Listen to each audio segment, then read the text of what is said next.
dive into authentic conversations about ourselves and our community, exploring topics that uplift and inspire us.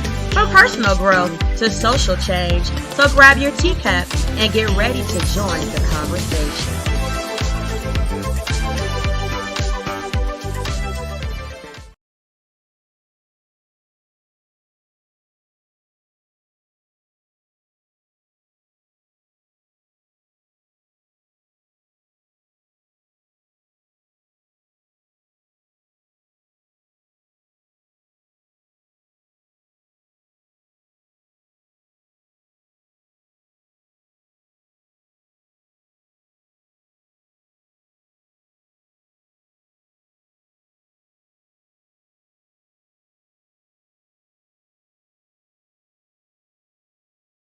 If you did it again, because you said it was it crossed the line.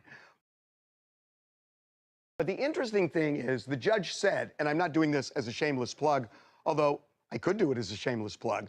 The judge said you're not doing it as a shameless plug. You should hope you don't get vaporized as you say that. The judge said that he's going to be listening to the Two Angry Men podcast to see what you say. What was interesting there is that he is kind of warned. And you said, great, another subscriber. That's what I said. Okay, I cop to it. So the judge is allowing you to do the podcast, which then makes me think, is the judge viewing you as a member of the defense team? Because you have been all over that courthouse this week. And are you on the Diddy defense team? Because I can't get a straight answer from you. Right. And I'm not going to engage with you on that, especially when in full disclosure, before we started this about 15 minutes ago, you said I could not give you a history of the law in this area. So then to ask me the question after you made me promise I wasn't going to mention Shepard versus Maxwell. Oh, God. It's really a little much, Harvey. It's kind of simple, factual. Okay. Here's that you get things straight. What the issue is a local rule that they have that has not been tested in that district. I have great issue with the propriety of that rule, but I understand it's an existing rule. It was renewed in 2011, partially, if you believe the commentators' notes, because nobody's ever litigated it. I'm not going to answer your question because I've got other cases to litigate rather than that case. So okay, I won't belabor it. But I want to bring in Brian Andrews, who is a TMZ producer who's been covering the case. And Brian has just seen you publicly. Brian, lay it out. Well, I sat behind Garagos. He was on in the gallery on the pew that they had set up for people associated with the defense.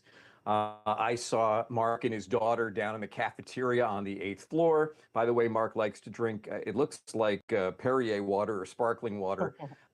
Mark also was the center of attention in the 8th floor cafeteria during lunch, where the entire defense team had taken over the middle of the room, 2 tables. All of them were on their phones and chitting and chatting. And I think one of my favorite stories is, Mark Garagos is a rock star. And when he showed up, he took over a conference room that they had right at entry to the courthouse, to the courtroom doors. And on Wednesday morning, Garagos and other members of the defense group tried to get in. And the court security officer said, I'm sorry, the door's locked. You're going to have to talk to assistant. And so Garagos and his entourage were literally stuck in the gallery benches with the rest of us for the rest of the day on Wednesday. Sounds like you're part of the defense to me. Actually, what happened is TMZ was stalking me in the restroom, and then they were following the poor judge on the courthouse steps, and then they were stalking my daughter. And by the way, that when I have lunch with my daughter, that is also my grandbaby's mama. So let's put it in context. I sound like you're part of the defense team to me. I don't know, Harvey. Just look at him. It looks to me like he's given up law and he's going into medicine. Yeah, it's true. Hey, Ashley. Mark Garagos takes many, many forms. He does. It's like Ashley, a shapeshifter. Ashley, you've covered a bunch of trials, And, you know, I think we're of the same mind that optics matter. I found it really interesting because I assumed Diddy was going to come in a suit. And he comes in a sweater, a pullover sweater. And he has gray hair, he has eyeglasses, and he never changed the sweater on Monday, Tuesday, and Wednesday. Wore the same sweater. It matters what people wear. This sounds frivolous, but it does matter. What do you make of his appearance? Well, on day one, I made that it was the Luigi Mangione approach because there is that nexus between his lawyer, who's married to Luigi Mangione's lawyer, and I assume they just shop at the same place and they have the same MO. Let's make this guy look as basic as possible. Definitely not like a hip hop star that threesomes his way through every day, but rather, you know, is kind of like an accountant or one of us lawyers on a casual Sunday. That's what I thought about that. On day two, when he showed up in the exact same sweater and, you know, outfit, I thought, that's weird. Did somebody screw up? And okay, look, we didn't have time to go get the other outfits or somebody left them behind. So we're here, grab this, let's go. On day three, I thought, oh, this is strategy. You don't forget 3 times. When you show up in the same outfit 3 days in a row, I'm not exactly sure what they're trying to say, but I don't think jurors are so dumb as to think, well, I guess he must be poor, can only afford one outfit. I don't know what they're thinking. So this is the one thing that I'm just fascinated by. Nancy and Mark and Ashley, I know as I was, were deeply involved in various ways in the O.J. Simpson trial. And it gripped the nation. Everybody watched it. But it was contained. There was linear television, and that was it. 2025, where the jury is not going to be sequestered, and you have social media, where even if you don't intentionally look, which I think is irresistible for most people to look if they're part of a case, you open up your Facebook page and boom, there's an article on Diddy in your feed. And what you going to do? You're going to read it or not? It just seems to me impossible that this jury is not to be influenced by media in an 8+ week trial. I don't see it. Nancy? I think it can be done. I think it will be done. Look, this issue is as old as jury trials. Yes, we have social media now. Before that, there was TV, which was our Facebook or our, you know, all access to social media. Before that, it was the paper. Before that, they were to their family when they would have family visits. I can tell you this much, and I speak from experience. Juries are angry when they have to be sequestered. If somebody told me that I could not have dinner with my twins for 4 weeks, I would be furious. I'd be mad as a hornet. You don't want that in your jury box. At some point, you have to trust the jurors. You have to believe them, and you have to put them under oath and make them promise not to look. Will they look? I don't know, but this is the best we can do. And believe me, the defense is going to be planning plenty of bombshells in the media. I've told this story before, that one of my favorite juror lines is when the juror raised his hand, and he probably was in his 70s, and said, "Your Honor, is this jury going to be sequestered?" And the judge said, "No, no, no. You'll be able to go home each night." And he says, "Oh, dang, I was hoping we would have been sequestered." So it depends on your perspective. Nancy is 100% right about jurors getting angry, and the best example of that is the O.J. jurors who came back from under 4 hours after a 9-month trial, and their bags were packed. That's not why. That's not why they did it. Court. That's not why they did it. They didn't do it because of that. Bags were packed. Brought them to court. I get it that they got a fast verdict for some other reasons as well, but they brought their packed bags to court. They wanted out of there. It's terrible to do. Do you know why? Because they had probably already talked about it, even though they're not supposed to. They broke those rules. They knew what they were going to do. How can you expect a jury to isolate and not look at social media? I mean, this is part of our being. Everybody has phones. I'm sorry. When I hear the jury's going to do the right thing, no, they're not. No, they're not. I'm not buying it. Harvey, I'm not buying it either. And with full respect, and literally, you guys are all the titans of industry here. It's why I get to do what I do in this medium, both as an attorney and as a journalist. So I thank you all here's the thing. To your point, Nancy, of the legacy of it all, you're absolutely right. Before social media was TV and then print news. The difference was you didn't have the newspaper in your pocket all day long, 24 hours every day. You didn't have a telephone in your pocket 24 hours every day. I believe it is so, as somebody who kind of really grew up in this social media, Instagram culture, it is tethered. It's in the veins. I don't even think it's conscionable that these jurors, despite the generational, and I'm sure it's going to be multi-generational, which is great, I don't think it is conceivable that they will be able to avoid it, whether it's knowingly or unknowingly. It's going to seep in, and I think it's going to seep in really heavy. I really do. Yeah, I think we need to change the process, So what's Harvey. your choice then? You can sequester or not sequester. Those are the only two choices. Or we could just go ahead and sentence him right now. Here's a dude who has a very clear opinion. The judge is not going to sequester the jury in the P. Diddy trial. I'm telling you right now, folks, this will be the biggest mistake in trial history. They're going to lose jurors like flies. In the Charles Manson case, the jury, which Are you listening to that guy? Are you actually taking him as legal president? Well, look at Mark Garagos. Does he look like a respectable lawyer? Look at him right now. Not sequester. Those are the only two choices. And you guys sitting around saying, oh, they're going to look at their cell phones. What's the choice? You want to sequester them? That's the choice you've got. Nancy, okay, hold on. In the Amber Heard Johnny Depp trial, everybody looked at TikTok. It wasn't informational. It was all opinion-based. Everybody was giving an opinion, not facts. And if people are looking at TikTok... That trial was televised. It makes it worse. It makes it worse when it's not. Because then the messenger is telling the truth, right? It's worse when it's not televised because then the opinions are all wound up without fact. No, I'm saying that is when defense it's asking for televised, sequestration? That's my question. Well, I don't believe that. I don't believe they have. What I'm saying is, it's federal court. Well, then there you go. Hold on. I think your premises are. Just because you want it left doesn't mean the judge is listening. Brian, come back in. My understanding of the jury pool was a lot of them seemed to want to get on the jury. That they wanted to be in on this case. Oh yeah, I can be objective even if I had an opinion. They seem to want to be there, and if they want to be there and they're in for a penny, they're in for a pound. Well, there was one guy who was disqualified because he actually talked about TMZ, and he says his wife is on the app all day long, and that there was really no way he could avoid it. But he said, "Your Honor, I think I could be fair and impartial." And when he left the room, Agnifilo said, "I don't think so."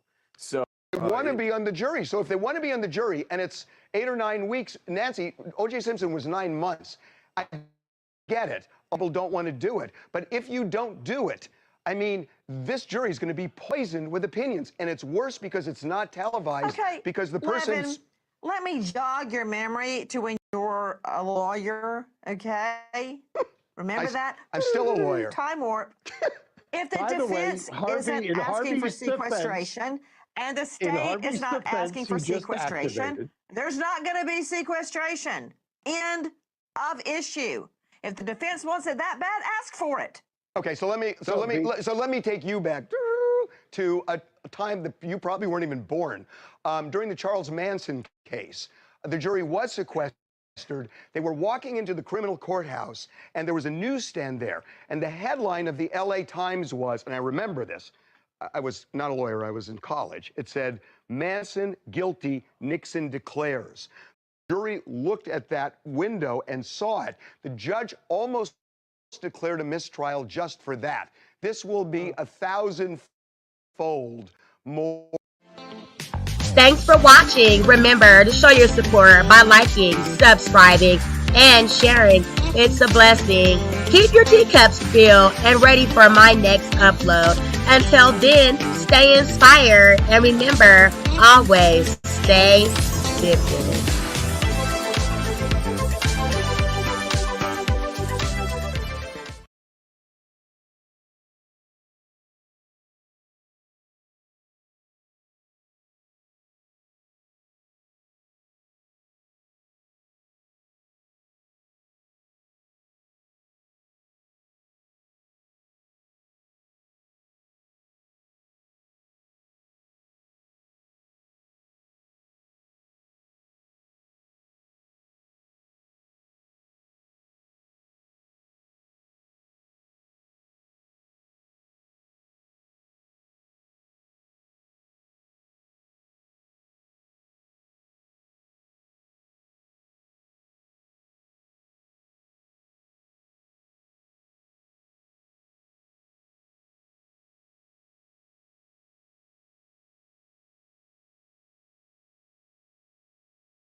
it. What about that parade on the stand and the dead bodies? All those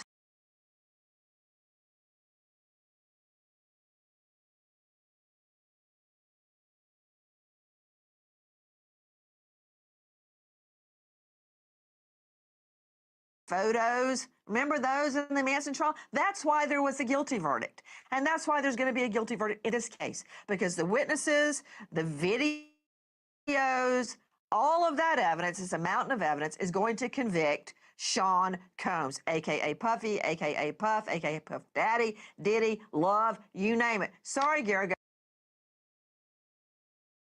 I don't care what I have to say, I think we're in a new He's era. going to be convicted.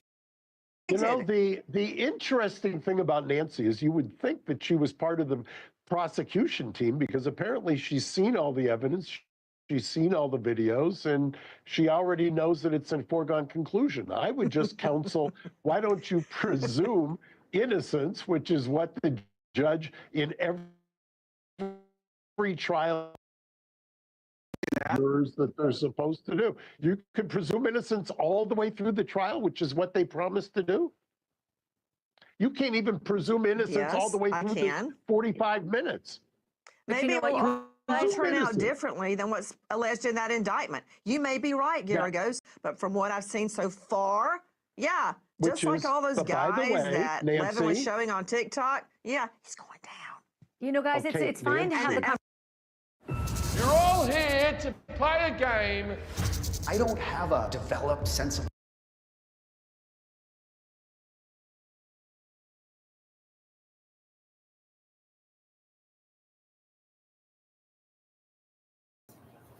While they are paying bills over on TMZ, we are also checking in. Thank you, everybody new to the Tea Sippers. We are the sippers over here, okay? We sip all the teas. I'm Tanisha and I talks teas, okay? I want everybody that comes in and fills up their cup to please like and subscribe. It's your little way of just telling me the tea is good. Thank you.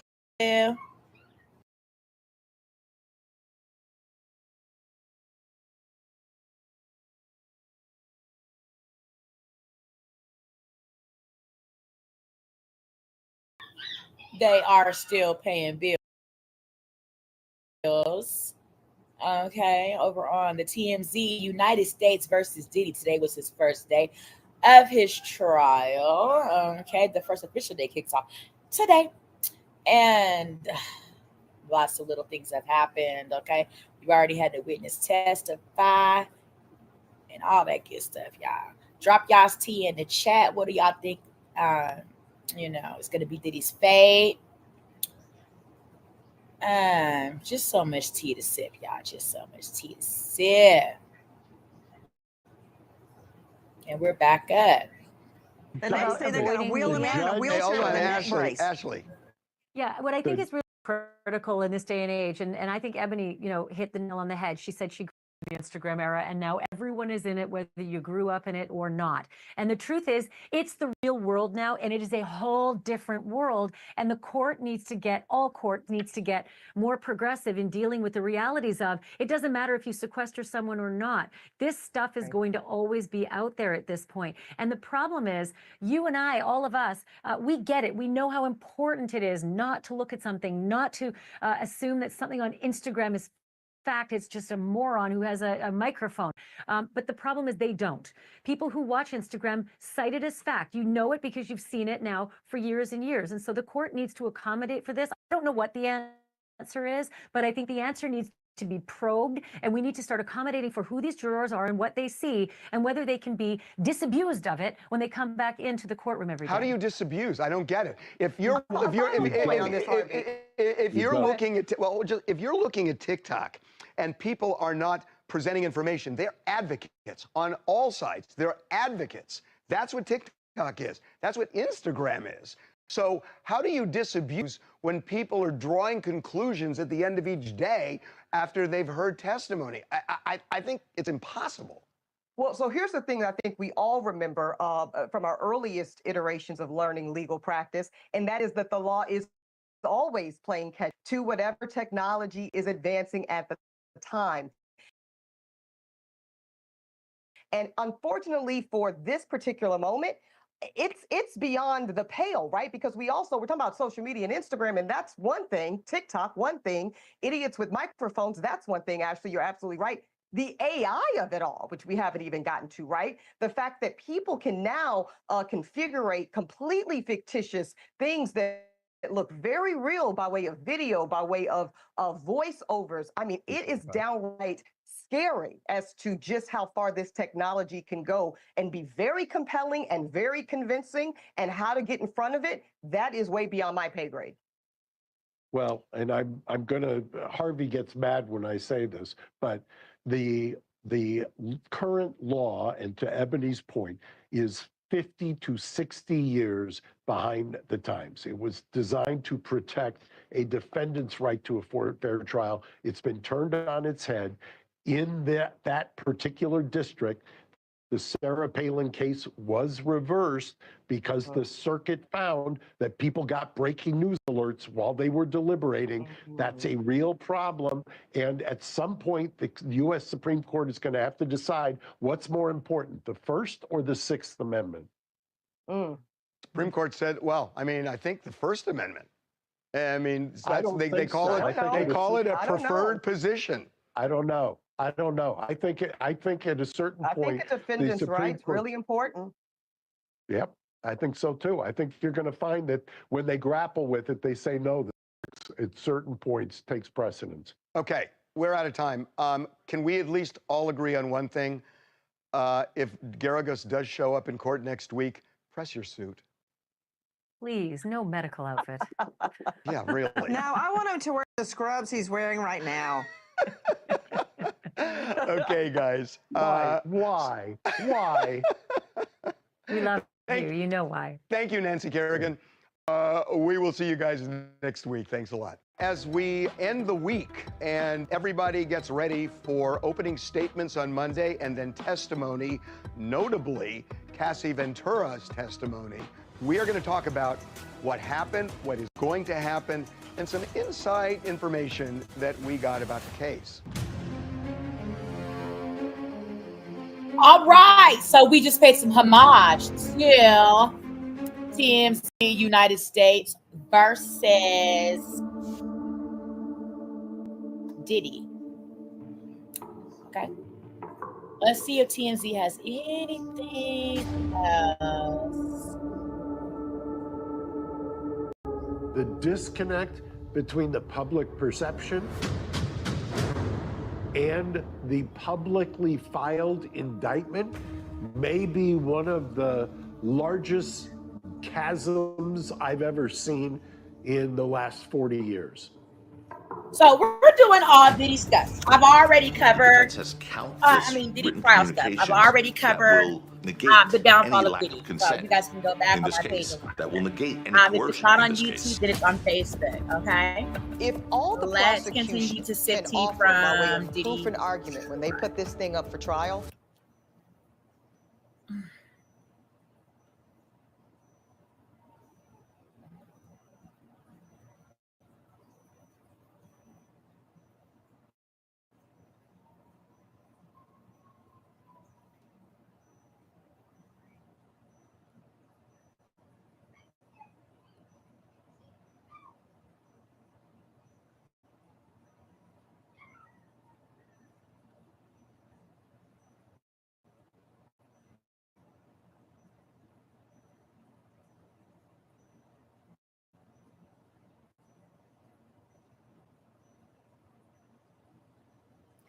Diddy trial updates. Former security officer gives tense testimony about 2016 Cassie assault.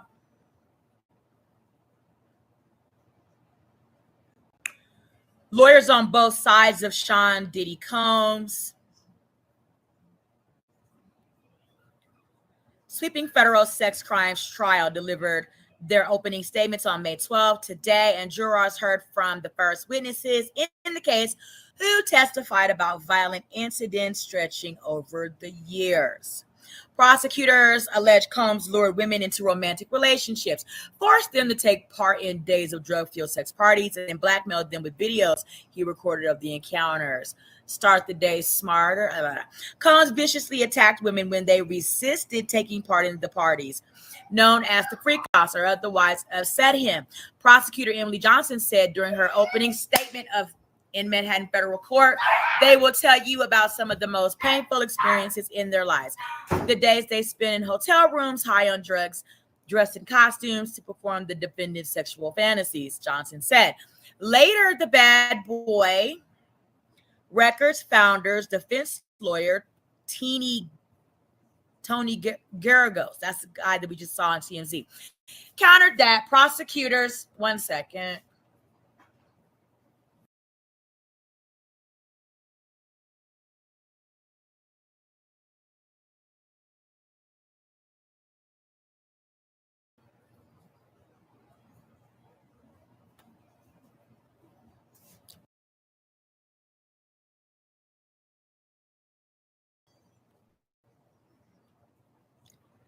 So later, the Bad Boy Records founder's defense lawyer, Tony Gregoros, countered that prosecutors were trying to twist Combs' romantic relationships into a racketeering and sex trafficking case, okay?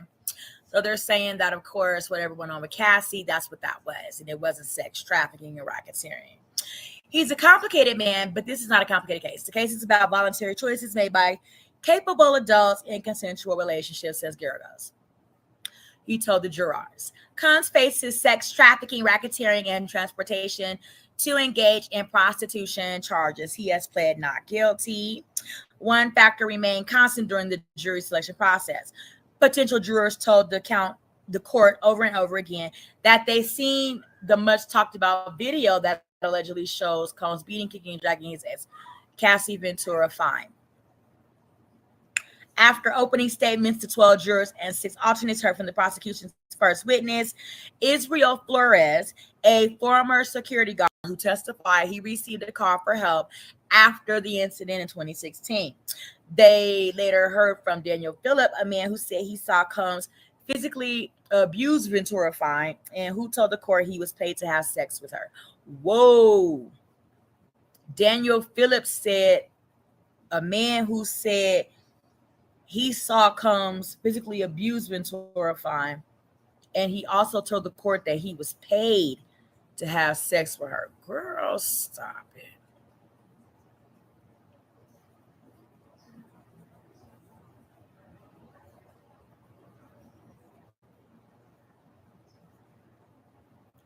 And I believe that's going to wrap up our day. Well, let's read this. Second witness tells court he saw Combs grab Ventura Fine by the hair, dragging and slapping her. Daniel Phillip, a stripper, took the stand second and testified he had sex with Ventura.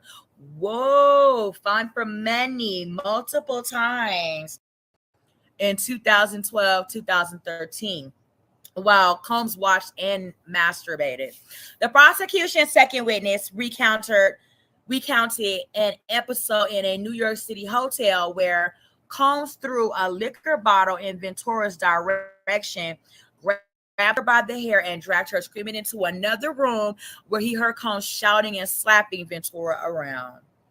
Phillips said Ventura was distraught after Combs left the hotel room.